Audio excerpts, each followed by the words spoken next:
şagirdlər, gözəl insanlar.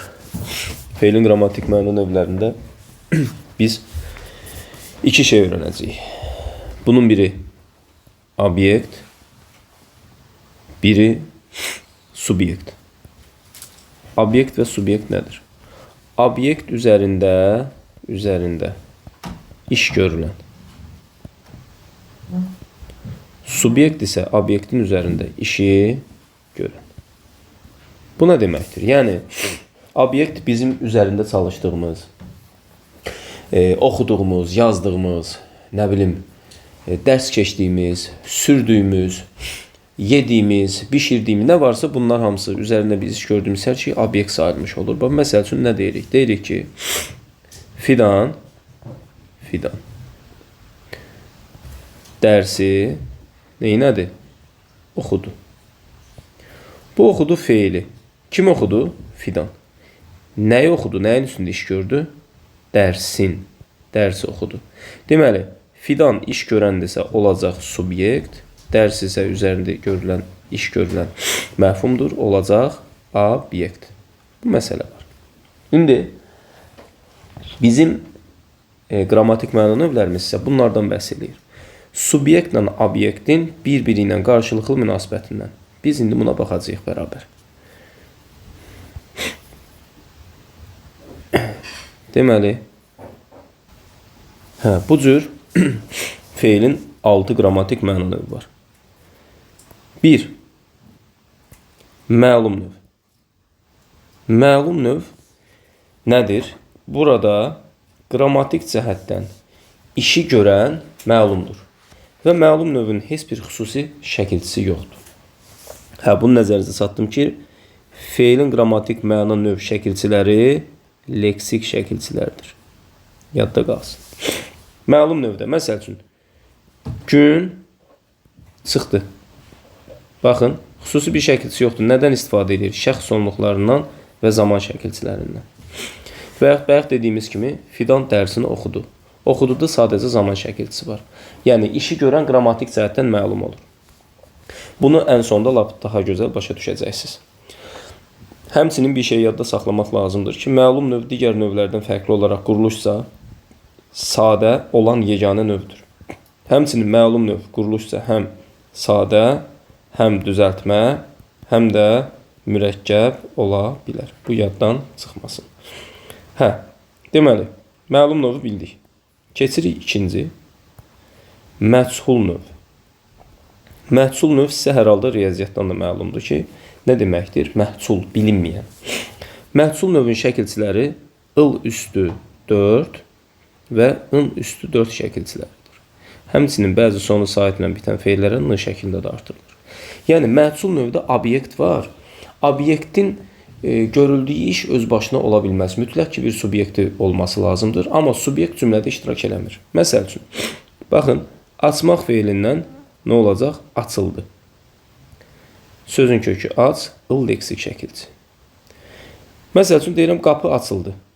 Qapı öz-özünə açıla bilərmi? Xeyr. Demək ki, buradakı qapı nə olacaq? Subyekt olacaq, üzr istəyirəm, obyekt olacaq.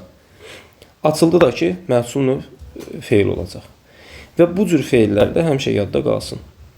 Məhsul növlü feil işlənən cümlədə obyekt cümlənin mübtədası olur. Qapı mübtəda, açıldı cümlənin xəbəri. Və yaxud da başqa bir söz deyək. Məsəl üçün, çəkmək feilindən eləyirik nə? Çəkildi. Cümlədə nə artırmalıyıq çəkildi məhsul olsun? Məsəl üçün, şəkil. Şəkil öz-özünə çəkilə bilərmi? Xeyr. Şəkil cümlənin nə oldu? Obyekt oldu. Deməli, sonra nə var? Məsəl üçün, daramaq feilindən daranmaq feili meydana gətiririk. Nə darandı? Yun darandı. Nənələr bilirsiniz də, cəhrəni götürürlər, yunu darayırdılar. Deməli, burada artıq nə olacaq? Yunu kimsə daramasa, yun öz-özünə darana bilməz. Sonra nə var? Məsəl üçün, deyirəm ki, paltar yuyuldu. Yuyulmaq feili nə olacaq? Öz-özünə paltar yuyula bilərmi? Xeyr. Bəzi uşaqlar deyir, mən paltar yuyan maşın yuyur. Yenə də maşın yumasa, paltar öz-özünə yuyula bilməz. Bu olacaq məhsul növü uşaqlar. Məhsul növdən sonra keçirik qayıdış növü. Qayıdış növ feillər. Bax, görürsünüzmü? Bir dəyişiklik yoxdur. Eyni şəkilçilərlə düzəlir. Fərqi nədir? Qayıdış növdə işi görən subyekt işi öz üzərində gördüyü üçün həmçinin cümlənin obyekti sayılır. Baxın, bayaqlarım açıldı dedik. Açıldı nə? Qapı. Qapı sadəcə obyektdir, öz-özünə iş görə bilməz. Amma hava açıldı, gül açıldı kimi ifadələr olanda, məsəl üçün, deyirik, sevindim, ürəyim açıldı. Bunlarda belə hamısında nə olmuş olur? Bunlar yerinə görə subyektdir, işi öz üzərində görür. Öz üzərində gördüyü üçün də eyni zamanda nə sayılır? Obyekt sayılmış olur. Məsəl üçün, çəkildi. Şəkil olsaydı, şəkil nə olacaqdı? Məhsul növ olacaqdı. Amma desəm ki, duman çəkildi, nə olacaq? Artıq duman həm subyekt, həm də obyekt olmuş olacaq. Və buna görə nə olacaq? Qayıdış növ olmuş olacaq uşaqlar. Bunu yadda saxlayaq, amma başqa bir məsələ var. Bəzi feillər var ki, eyni zamanda işləndiyi halda həm qayıdış növ başa düşülə bilər, həm məhsul növ başa düşülə bilər. Məsəl üçün, bunlar hansılardır? Deyirəm ki, darandı. Darandı. Darandığını yerinə görə həm qayıdış növ, həm məhsul növ düşünmək olar. Məsəl üçün, desək ki, yun darandı, olacaq qayıdış. Məhsul. Desək ki, qız darandı, olacaq nə? Qayıdış. Bəzəndi sözünü, bax, bu formada ola bilərik, deyə bilərik. Məsəl üçün, gəlin bəzəndi. Burada biz gəlin bəzəndi cümləsindəki bəzəndi feilini iki formada düşünə bilərik. Həm qayıdış kimi düşünə bilərik, həm məhsul kimi düşünə bilərik. Səbəb nədir?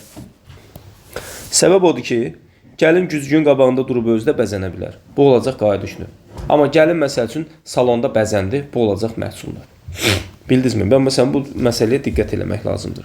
Qız darandı deyəndə də həmçinin həm qayıdış, həm məhsul kimi düşünə bilərik. Niyə görə? Ona görə ki, deməli, qız darandı olacaq nə? Anası tərəfində darandı. Bu olacaq məhsul növ. Amma qız güzgün qabağında durub özü darananda artıq bu olacaq nə? Bu olacaq qayıdış növ. Uşaqlar, bəzi feillər var ki, məsələn, biz bayaq nəyə baxırıq? Gördük ki, feillər həm qayıdışda, həm məhsulda eyni formada işlənə bilir. Sadəcə biz onu öz məntiqimizlə tapa bilirik. Amma bu feillər yumaq feili, geymək feili, soymaq feili, canım sizə desin nə? Görmək feili, görmək feilindən sonra nə var idi? Döymək feili, baxmaq feili. Bunlar qayıdışda ıl şəkilçisini, məhsulda ıl, qayıdışda ın şəkilçilərini qəbul edirlər. Necə olacaq? Məsəl üçün, deyirəm ki, uşaq yuyundu. Olacaq qayıdış növ. Amma hər nə ilə işlədirsənsə işlət, yuyulmaq feili ancaq məhsuldur. Paltarı geyinmək. Geyinmək olacaq qayıdış növ. Amma paltar geyildi, kimsə tərəfindən icra olunur bu iş. Məsəl üçün, geyinmək və soyunmaq feili var da. Əynini geyindi, əynini soyundu. Bu formada. Bura gəldik. Görünmək olanda insanlar göründü. Uzaqdan insanların başı göründü. Binalar göründü. Fərqi yoxdur. Bunların hansı olursa olsun, hər zaman ünlə düzələndə olacaq qayıdış növ. Amma iş görüldü, olacaq məhsul növ. Ürəyim döyündü. Ürəyin döyünməsi olacaq qayıdış növ. Amma uşaq döyüldü olsa, kimsə döyməsə döyülməz və yaxud da qapı döyüldü olanda kimsə döyməsə döyülməz, olacaq məhsul növ. Bir də baxınmaq feili var. Baxınmaq, ətrafa baxındı. qayıdış növ, ətrafa boylanmaq. Baxıldı isə şəxssiz növ olacaq. İndi şəxssiz də izah edəcəm. Bunlar yadda qalsın. Dördüncü şəxssiz növdür. Şəxssiz. Şəxssizdə nə var? İndi baxacağıq ki, bunlar da eyni şəkilçi ilə düzəlir. I+4, I+4 şəkilçisindən. Amma şəxssizin məhsulla qayıdışdan fərqi odur ki, şəxssiz növ işlənən cümlədə kim və nə sualına cavab verən mübtədanın olması qeyri-mümkündür. Təsəvvür oluna bilməz. Hansı feillər var? Bax, məsəl üçün, baxmaq feili. Baxmaq feilinə ıl artıranda deyək ki, baxıldı. Nə baxıldı, yoxsa nəyə baxıldı? Ancaq nəyə sualına cavab verir? Filmə baxıldı. Ərizəyə baxıldı. Şikayətə baxıldı. Sonra canım sizə nə desin? Məsəl üçün, sual verildi. Sual vermək, cavab vermək, bunların hər ikisi nədir? Hər ikisi bütöv ifadədir. Sual verildi, cavab verildi. Kimə? Ancaq kimə sualına cavab verə bilir? Məsəl üçün, deyirəm ki, dərsdə, məsəl üçün, Əliyə sual verildi. Nə verildi? Sual deyə bilmirik. Çünki sual vermək bütöv ifadədir. Müəllimin bütün suallarına cavab verildi. Cavab verildi nəyə? Müəllimin suallarına. Nə verildi? Cavab deyə bilmirik. Çünki cavab verildi bütöv ifadədir. Bundan başqa, imza atıldı. Qol çəkildi. Əməl olundu. Təsadüf olundu. Kimi ifadələr var ki, bunlar hamısı nə sayılır? Şəxssiz növ sayılır. Çünki bunların işləndiyi cümlələrin heç birində mübtədaya rast gəlmək mümkün deyil. Mübtədanı təsəvvür eləmək mümkün deyil. Bu ona görə sayılır şəxssiz növ. Uşaqlar, 5-ci qarşılıq birgəlik növdür. Qarşılıq birgəlik növ I+4 və Ş şəkilçisindən düzəlir. Burada məsələ nədir? Qarşılıq növ feillərdə hərəkət qarşıya icra olunur. Məsəl üçün, yazmaq feilindən düzəlir yazışmaq. İki insan yazışanda qarşı-qarşıya iş görür. Qarşı-qarşıya olur hərəkət. Məsəl üçün, baxışmaq. Baxışmaq deyəndə sən ona baxırsan, o sənə baxışırsınız. Görüşmək. Sən onu gördün, o səni gördü. Gəldi, salamlaşdınız və görüşdünüz. Salamlaşmaq feilinin özündə salamlamaq feilindən salamlaşmaq düzəlir. Oldu nə? Qarşılıq növ, hərəkət qarşı-qarşıya icra olunmuş olur. Və burada yadda qalsın uşaqlar. Sağollaşmaq, məktublaşmaq kimi ifadələr qarşı-qarşıya məzmunu kimi görünsə də bunlar nə sayılırlar? Məlum növ sayılırlar. Bir də yadda nə qalsın? Bütün adlardan birbaşa düzələn feillər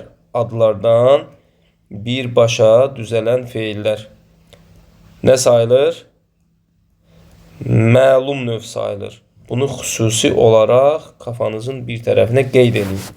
Məlum növ sayılmış olur. Və beləliklə biz qarşılıq növü bildik. Hərəkət qarşı-qarşıya olunur. Məsəl üçün, burada həmçinin vuruşmaq var, burada döyüşmək var, burada dəyişmək var, meyxanaçıların, aşıqların dəyişməyi var. Yəni, bu məsələdə diqqətli olmaq lazımdır. Bir də bayaqların burada yadımdan çıxdı, demək feili də var. Demək, deyilmək olacaq məhsul, deyinmək olacaq qayıdış. Bu da yadda qalsın. Birgəlik növ feillərdə isə hərəkət birgə icra olunur. Birgə. Yəni, insanların bir-birinə qarşılıqlı şəkildə bu işi görməsi, qarşı-qarşıya görməsi təsəvvür olunmur. Məsəl üçün, baxın, gülüşmək feili. Birgəlik növ feillərdə hamının hərəkəti birgə şəkildə hansısa bir səbəbə doğru yönəlir.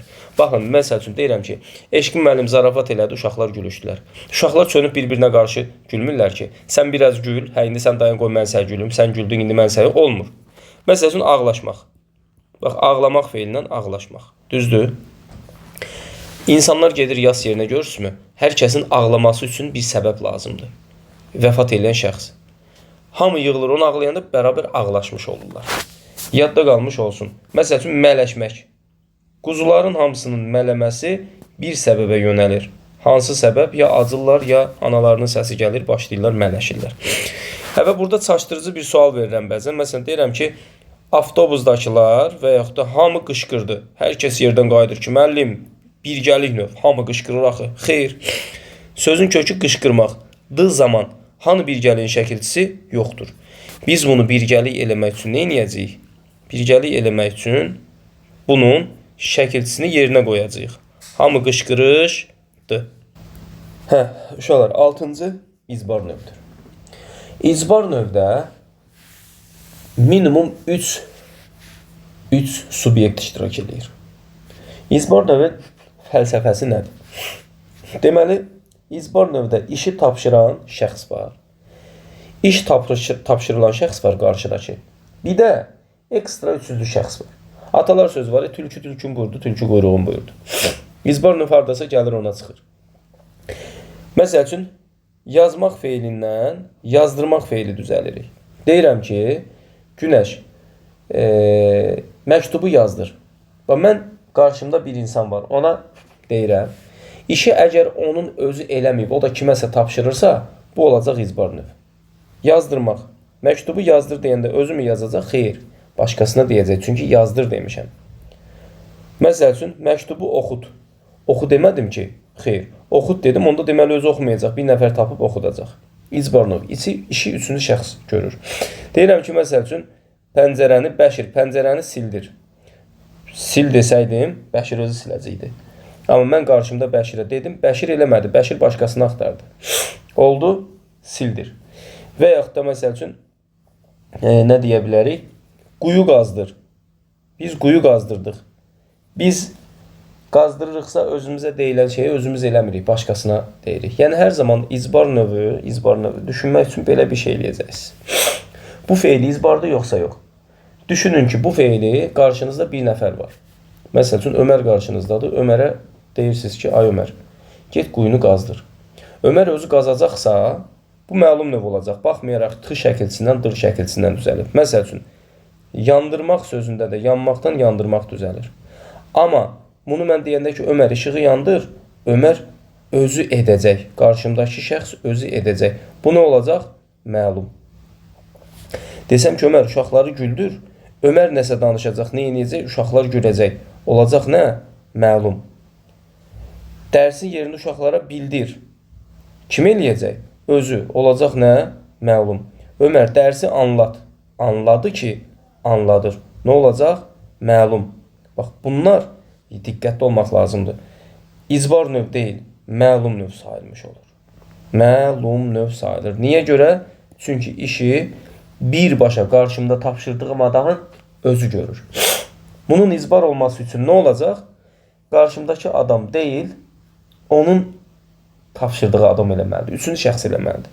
İşığı yandır desəm, bir dənə də t şəkilçisi olacaq icbar. Uşaqları güldürt, özü eləməyəcək icbar. Bildirt, anlattır. Bunların hamısında artıq növbəti bir şəkilçisini artırandan sonra iş çevrilir nəyə? İcbar növə. Belə. Bunlar bizim qrammatik məna növlərimiz. Diqqətli olmaq lazımdır.